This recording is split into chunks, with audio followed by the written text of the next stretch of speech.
Olá, amigos do portal tvprefeito.com. Hoje é sexta-feira, 7 de fevereiro. Nós estamos aqui em frente ao Palácio Guanabara, onde o governador do estado, Cláudio Castro, esteve reunido, uma reunião importante, com os governadores de Minas Gerais, Romeu Zema, e o governador do Rio Grande do Sul, Eduardo Leite, e representantes dos estados de São Paulo e Goiás, para discutir soluções para a derrubada de vetos do governo federal ao Propag, programa de pleno pagamento para as dívidas dos estados e do Distrito Federal. Participaram do encontro o presidente da Assembleia Legislativa do Estado do Rio de Janeiro, deputado estadual Rodrigo Bacelar, e os deputados federais, Dr. Luizinho e Áureo, além de vários secretários. Após a reunião, os governadores participaram de uma coletiva de imprensa. Jardane de Oliveira, para o portal tvprefeito.com.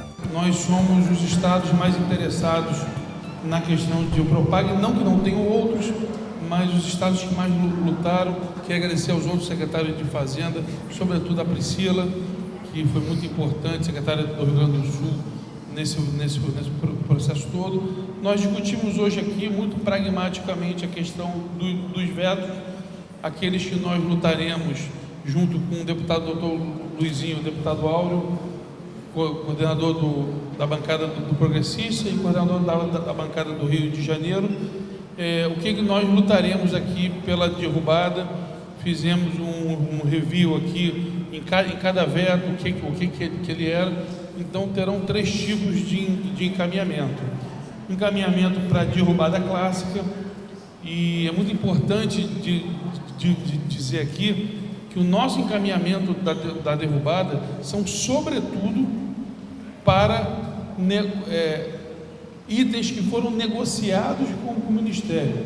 Ou seja, tudo que nós estamos falando para derrubar aqui, eles sentaram na mesa e concordaram com o nosso presidente Rodrigo Bacelar, presidente da Assembleia, que era possível ser realizado, e depois houve o veto. Em virtude disso, decidimos trabalhar em conjunto. Alguns vetos, apesar de nós temos a convicção que são situações positivas, eles realmente não faziam parte da negociação, e por isso nós estamos entregando às bancadas a decisão se mantém ou não os vetos em negociação com a Fazenda. É muito importante, só um ponto rapidinho, eu vou passar para os governadores para eles darem essa fala inicial, dizer que esse programa, muito bem elaborado pelo presidente Rodrigo Pacheco, agora ex-presidente, e relatado no Senado pelo agora presidente Davi Alcolumbre e na Câmara pelo deputado Luizinho, ele é a primeira vez, ele toca em 2 pontos importantes. Os estados pagando efetivamente, os estados aportando valores muito importantes como o abatimento real da dívida, ou seja, como diria no popular, é o papo de bom pagador, o cara que quer, presidente Bacelar, realmente pagar a dívida. E a segunda é que pela primeira vez, Zema, a gente toca num assunto espinhoso, que são os altos juros que sofrem dos abutres no mundo possuem, Eduardo. Então, é um projeto muito disruptivo, é um projeto que ele tem condição de dar ao povo desses estados, e eu não vou me furtar em fazer a defesa dos estados que economicamente e em recursos efetivos mais contribuem para a União. A gente tem aqui 80% do PIB e 70% da arrecadação federal nesses estados que estão aqui, e por isso são muito relevantes, inclusive para o processo de destravar o país.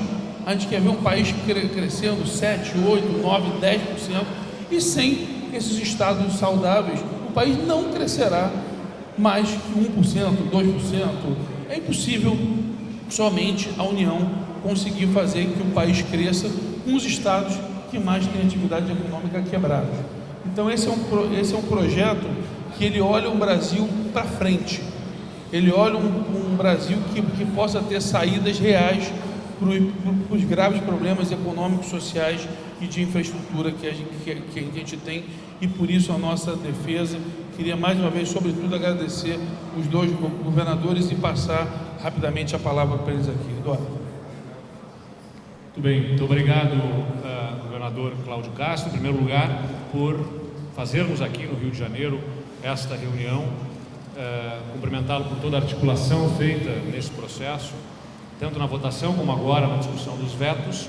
Também o governador Zema, né, com quem temos interagido constantemente, para que nós possamos encontrar soluções aos nossos estados para melhor convivência com o pagamento da dívida.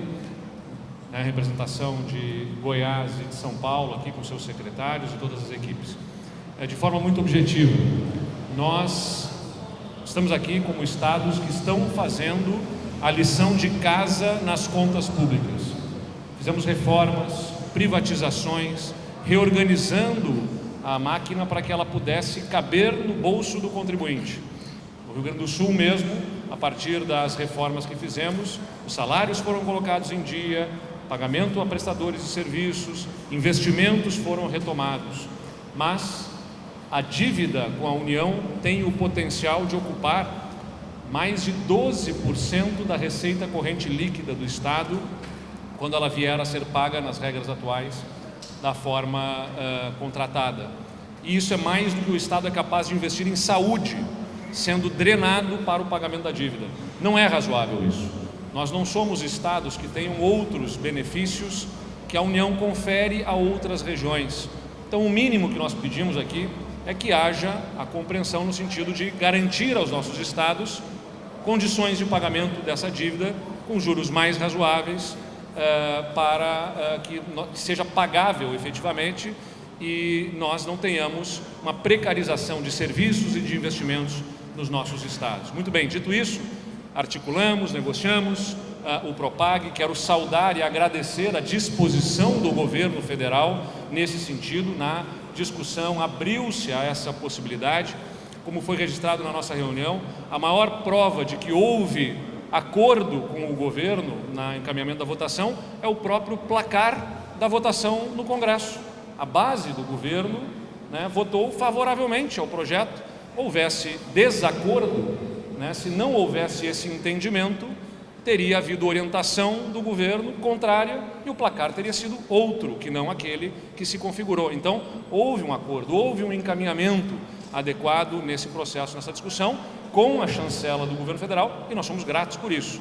Fomos surpreendidos por vetos que acabam gerando imensa dificuldade de adesão ao programa. Fizemos uma leitura hoje, né, organizada, com embasamento técnico de tudo que está disposto nesses vetos, e chegamos a um consenso aqui entre os estados, daqueles vetos que precisam ser derrubados, mas a compreensão também sobre outros vetos que, inclusive, podem e até, no meu entendimento, devem ser mantidos. Um deles diz respeito justamente sobre uma eventual dispensa dos estados de cumprirem dispositivos da Lei de Responsabilidade Fiscal. Não, nós não queremos isso. Nós não queremos dispensa de obrigações de responsabilidade fiscal. Pelo contrário, nós temos demonstrado apreço, cuidado com as contas e queremos seguir nesse caminho. Então, um veto, que é o veto 6 do presidente da República, no nosso entendimento, merece ser mantido para que os estados continuem observando a Lei de Responsabilidade Fiscal. Nós queremos, sim, a negociação e vamos abrir uma forte articulação nessa direção com o próprio governo federal para que se compreenda a necessidade de derrubadas de outros vetos que, se não forem derrubados, tornarão impossível a adesão dos nossos estados e não atingindo assim o propósito de todos nós, de termos os estados que aqui estão representados saudáveis e de ter inclusive a criação de um fundo que vai ser acessado pelos outros estados brasileiros. Se não houver adesão, não haverá fundo, não haverá acesso dos outros estados também a esses recursos. Então, nós queremos ver prosperar o Propag, vamos articular isso com serenidade, com tranquilidade, mas com muita firmeza na defesa daquilo que é de interesse dos estados que nós representamos, como é a nossa função, e tenho convicção de que vamos chegar a bom termo, não apenas via Congresso pela derrubada dos vetos, mas com o próprio governo federal compreendendo a importância de ajustes nos vetos que foram encaminhados, permitindo um Propag que realmente aconteça de verdade. Boa tarde a todos, a todas. Quero agradecer primeiramente ao governador Cláudio Castro pela acolhida, pela reunião e dizer que nós estamos aqui em prol de um Brasil melhor. Não é resolver o problema de Minas, nem do Rio, nem de Goiás, nem do Rio Grande do Sul, nem de São Paulo. Nós queremos um Brasil viável e ficou provado. Os estados endividados, num país como o Brasil, que tem taxa de juros das mais elevadas do mundo, se tornaram estados inviáveis ao longo das décadas. É como se qualquer um de nós aqui assumisse um financiamento da casa própria, que hoje representaria 10% do salário, e daqui a 15 anos passa a representar 50% do salário. Inviabiliza a vida de qualquer um. Nós estamos dispostos, como disse aqui o governador Eduardo Leite, Cláudio Castro e eu também, a fazermos qualquer esforço, e já temos feito.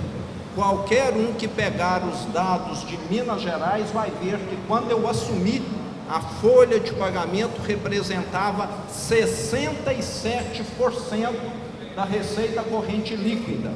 O ano passado representou 49%. Eu não tenho notícia de nenhum esforço dessa magnitude que tenha sido feito em algum lugar no Brasil. Cair 18% a folha de pagamento num período de 6 anos. Se isso não é esforço, quero que me digam o que é. Hoje o funcionário público de Minas, do Rio Grande do Sul, do Rio de Janeiro, recebe em dia. No passado já tiveram grandes problemas, os aposentados a mesma coisa, e nós temos de lembrar, esses estados aqui são muito importantes para o Brasil. Eu fiz questão, governador Cláudio Castro, pegar aqui 2 dados. No ano passado, o Brasil teve um superávit na balança comercial de 74 bilhões e meio de dólares. Repetindo, 74,5 bilhões de dólares foi o superávit do Brasil na balança comercial em 2024. Sabe quanto Minas contribuiu com esse superávit? 25 bilhões de dólares veio de Minas Gerais. Sabe quanto o Rio de Janeiro contribuiu? 16 bilhões de dólares. Isso faz o dólar ficar baixo no Brasil. Se o Rio perder capacidade de exportar, Minas perder capacidade de exportar, é o Brasil todo que vai estar sofrendo. Nós não estamos aqui querendo questionar a decisão. Na minha opinião, teve um equívoco, como o governador Eduardo Leite disse. 100% dos senadores que votaram a favor, só 4 deputados federais não votaram a favor, e nós estamos dispostos aqui, como foi mencionado, a manter o veto daquilo que mais poderia nos prejudicar, que é o veto que quer manter austeridade. Nós já temos feito isso. Então, estamos aqui para somar, não para questionar. Nós queremos o Brasil que dá certo. Todos os estados endividados, sem exceção, passaram a ter problemas à medida que o tempo avançou, porque o Brasil é o país dos juros elevados. Está aí hoje o Banco Central aumentando sempre a taxa de juros, e nós somos estados que temos essa dívida alta historicamente, e o Propag é a solução definitiva. Reconheço o trabalho do senador Rodrigo Pacheco, que foi quem propôs essa mudança, e nós queremos colocar uma pá de cal definitiva nessa questão da dívida, e é com o Propag, com a revisão desses vetos, que vai possibilitar isso. Não queremos ficar discutindo esse problema que já dura anos. Começou aqui com o ex-governador Pezão, acho que há 8, 10 anos atrás. Queremos Solução definitiva, chega de debater, chega de reunião, chega de desgastes, vamos olhar para o futuro e ter aqui algo definitivo, é o que nós estamos procurando. Na verdade, a gente categorizou em três categorias. O veto que a gente quer a manutenção é o veto 6. Outros vetos a gente pode até assessoria passa para vocês em seguida.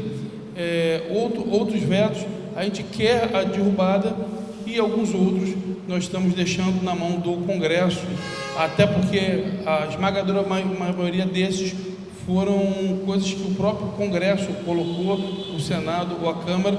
Então os governadores, apesar de verem como positivos, estão deixando na mão do Congresso para o processo de negociação. Ao final, a assessoria, até a gente pediu para os secretários de Fazenda compilarem o que foi dito aí, eles têm mais embasamento para falar, a Priscila e o Juliano passam aí para vocês, mas a gente fez as três categorias. Acho que nós precisamos da derrubada, a que nós precisamos da manutenção, que eu digo, esse é o sexto a gente pede a manutenção dele, e alguns outros a gente está deixando livre para o Congresso definir se ele negocia ou se ele faz a derrubada do veto.